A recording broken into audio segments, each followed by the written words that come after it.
Got that exotic, call it special dank. Wake and bake, boy, my breakfast stink. Watch your mouth or I'm at your neck with a shank. Gutter like your septic tank. My bracelet gon' bag her if my necklace can't. Killing all my haters so my checklist shrank. Saw the crime scene, the detectives faint.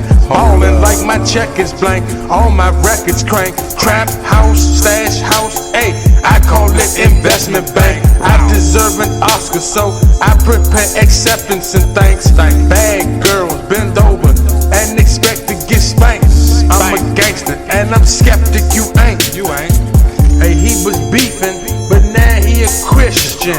Bullets to sit his ass down like a kid in detention. She clean me up, I run my hands through her extensions. Super villains and the goons and the henchmen.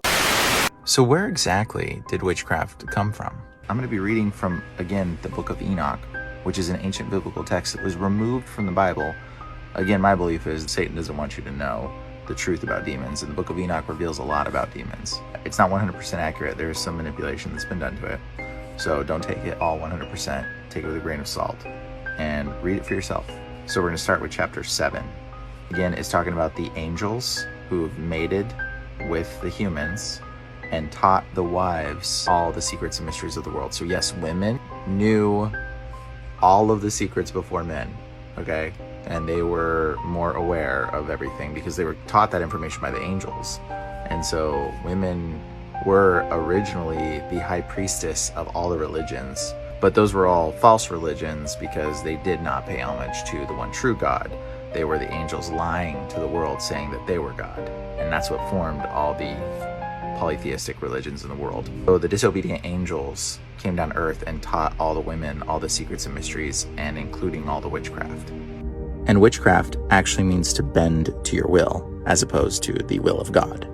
And that's why the idea that a woman would be a witch, and witches could only be women in the beginning, that's where it stems from, because the angels only taught secrets to the women originally. This is the angels, the disobedient angels that fell from heaven. And all the others together with them took unto themselves wives, and each chose for himself one, and they began to go into them and defile them with them. And they taught them charms and enchantments and the cutting of roots, and made them acquainted with plants. Now I'm going to jump down to chapter 8. And Azazel taught men to make swords and knives and shields and breastplates, and made known to them metals of the earth, and the art of working them, and breastplates and ornaments, and the use of antimony, and the beautifying of eyelids, and all kinds of costly stones, and all coloring trinkets.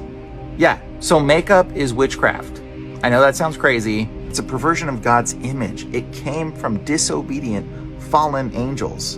And even making necklaces and little bracelets and charms, that's a technology and a practice taught to us by fallen angels. And if you notice how charms look, they're completely like satanically symboled. These charms are evoking spirits to come into them. That's what they do. So arts and crafts is really magic arts, and witchcraft. And makeup is manipulation to deceive people into thinking you look different than you do. That's part of witchcraft. Makeup was taught to women and men by fallen angels. Why do you think the Egyptians wore makeup? Egypt was ruled by the children of the fallen angels, the Nephilim. The same perversion of God's perfect image. Why do you think we depict evil men as wearing makeup? The Joker, Jafar, Orochimaru, and even Spider-Man when he becomes part Venom and wears makeup. And all the rock bands that pay homage to Satan wear makeup. And dudes that get into Satanism also wear makeup. And makeup can actually merge you with the demonic spirit. The etymology of the word makeup means to collect together into one form. Sounds a little bit like demonic possession, doesn't it? In 2 Kings 9:30, evil Jezebel wears makeup. 1 Peter 3:3 tells you not to be focused in the outside appearance. You are God's creation. He made you beautiful the way you are. The philosophic and practical basis of the religion of the Aquarian age of the world and of the Church Universal. Transcribed from the Book of God's Remembrances, known as the Akashic Records. Transcribed from the Book of God's Remembrances, known as the Akashic Records. I'm pretty sure I just found, the story of Jesus' life in the Bible, but before it was changed. Transcribed from the Akashic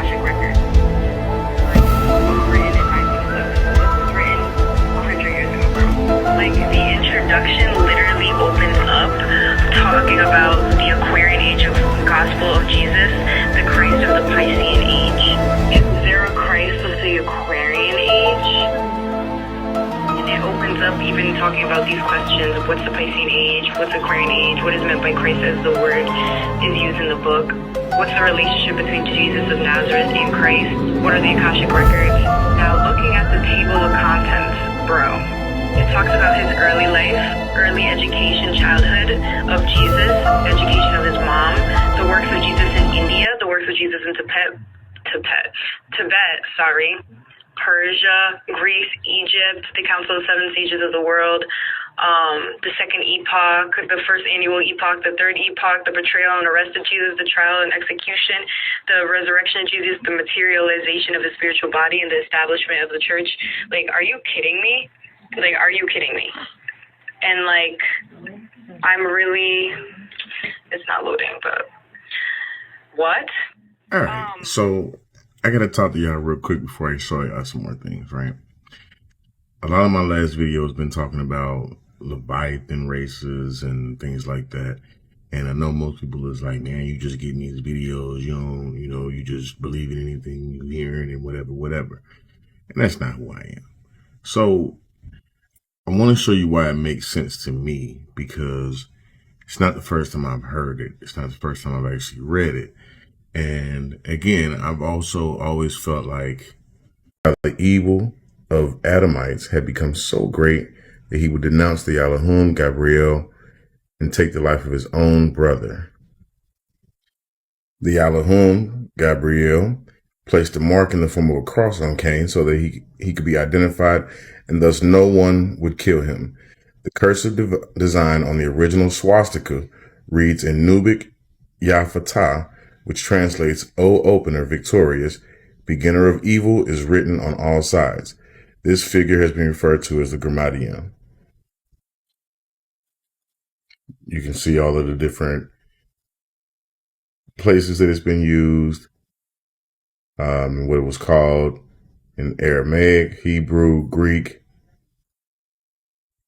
Hindu, everywhere.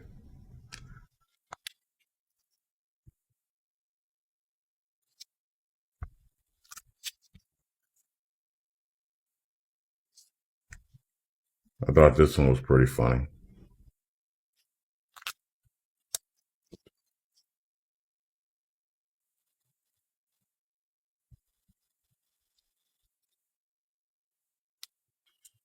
Then recently I was reading the Aquarian Gospel of Jesus the Christ, written by Levi.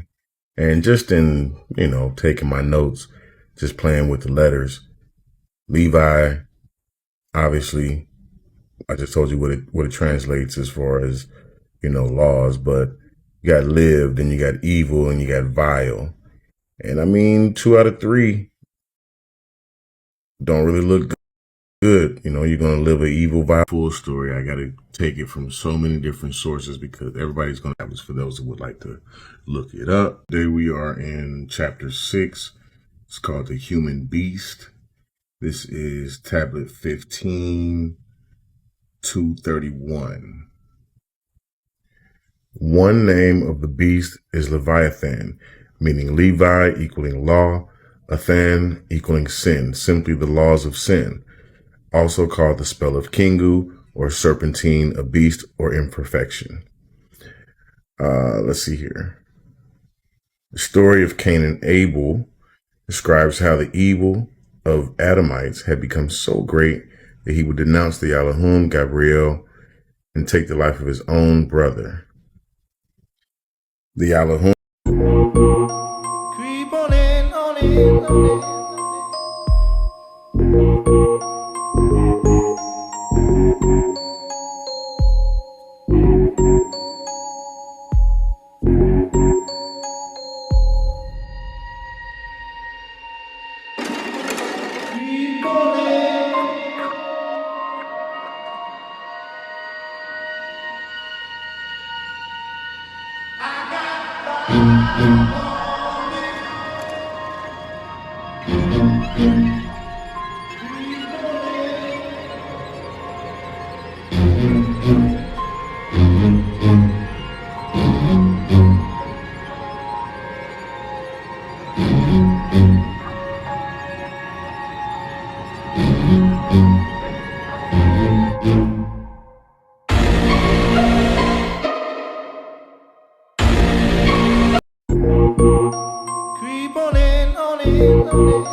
Creep on in, on in, on in.